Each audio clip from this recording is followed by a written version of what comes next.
بهذا الفيديو راح تشاهدون تصميم راقي جدا للبيت ال 200 متر. طبعا هذا البيت احد اعمالنا، اليوم راح نشرح لكم عن تصميم هذا البيت. وطبعا بالبدايه البيت مساحه مالته 200 متر، الواجهيه 10 والنزال 20. بالبدايه هنا عندنا طارمه، باب الاستقبال، وهذا باب المطبخ. وهسه تعالوا ويانا خلينا ندخل ونشوف بقيه التفاصيل من الداخل. طبعا بالبدايه هنا عندنا هذا المطبخ البارد، مثل ما تشوفون هذا المطبخ القياسات مالته 5 امتار ب4.5.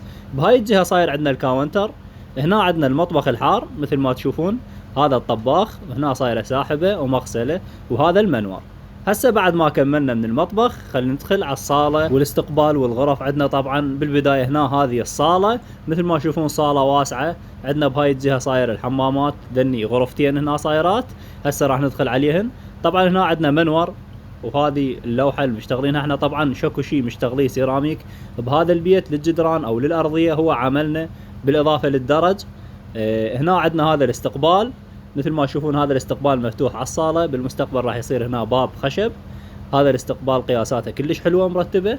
هسه خلينا ندخل على الصحيات. طبعا هنا عندنا صحيات جوا الدرج صايره، مثل ما تشوفون هاي الصحيات واسعه. وهذا هنا عندنا مقعد غربي، هنا المغسله، وهذا مكان الدوش، وهذا الرف. طبعا مثل ما قلت لكم العمال مالت السيراميك كلها عملنا. هسه خلي نروح.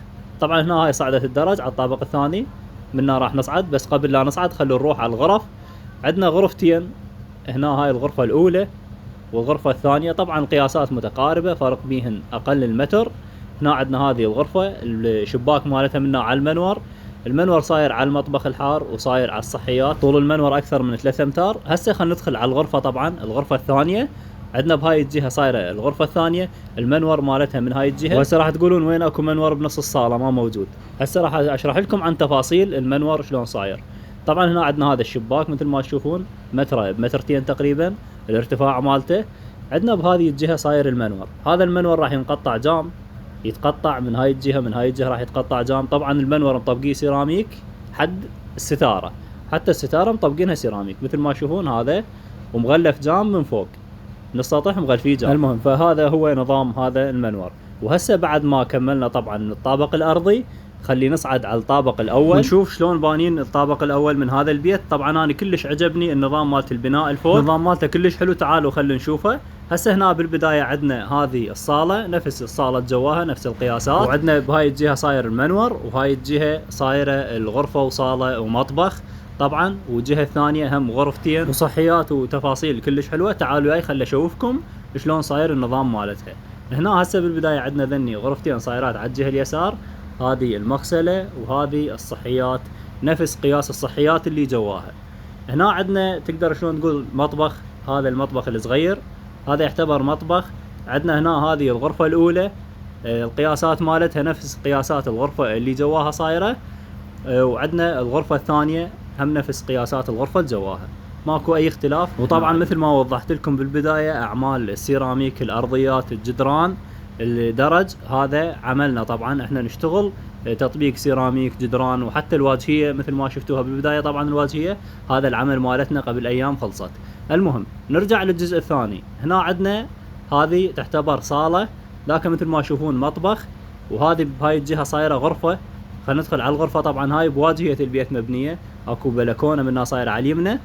هذه الغرفه من ضمن الغرفه صايره هنا صحيات داخليه، هذا حمام داخلي. خلينا ندخل على الحمام. هذا مثل ما تشوفون هذا الحمام. طبعا البيت مقسوم جزئيا، نظامه كلش حلو. واحد يقدر يسكن مثلا اولاده فوق، يصيرون كل واحد بجهه من البيت مثل ما تشوفون. هنا طبعا بعد ما كملنا التصميم مال هذا البيت، شفتوه شلون التصميم مالته كلش حلو. اللي يريد طبعا هذا التصميم يراسلني على انستغرام، موجود حسابي باسم احمد آل بدير. راسلون هناك ان شاء الله راح ارد عليكم. ومخلي طبعا رقم التليفون راح اخليكم اياه بنهايه الفيديو، تقدرون تاخذون رقم التليفون تتصلون علينا. طبعا لا تريدون تراسلونه واتساب هم موجود الرقم بواتساب. المهم هسه طبعا خلي نصعد على السطح نشوف النظام مالت السطح. خلي اصور لكم السطح شلون صاير. طبعا هنا عندنا الدرج، نفس الفره مالت الدرج الجوه، ما بيها اي اختلاف. المهم هسه خلي نصعد. طبعا صعدت البايات كلش مريحه. صارت عندنا البايه تقريبا من 17 الى 18 سنتيم ارتفاع البايه الوحده. عندنا هذه البيتونه، هذا سطح مطبقيه شتايجر. طبعا بالبدايه جير مقيريه، والنوب مطبقين شتايجر. عندنا هذا السخانات هاي مثل ما قلت لكم، المناور اللي جوا هذا المنور مالت المطبخ، وبالجهه الثانيه صاير المنور مالت الصاله، هذاك المنور مالت الصاله. طبعا هنا وصلنا لنهايه الفيديو، اللي اتمناه منكم تخلونا لايك ومتابعه، دعم وتشجيع على مود نستمر بالنشر، واللي عنده اي استفسار او ملاحظه يكتب لنا بالتعليقات.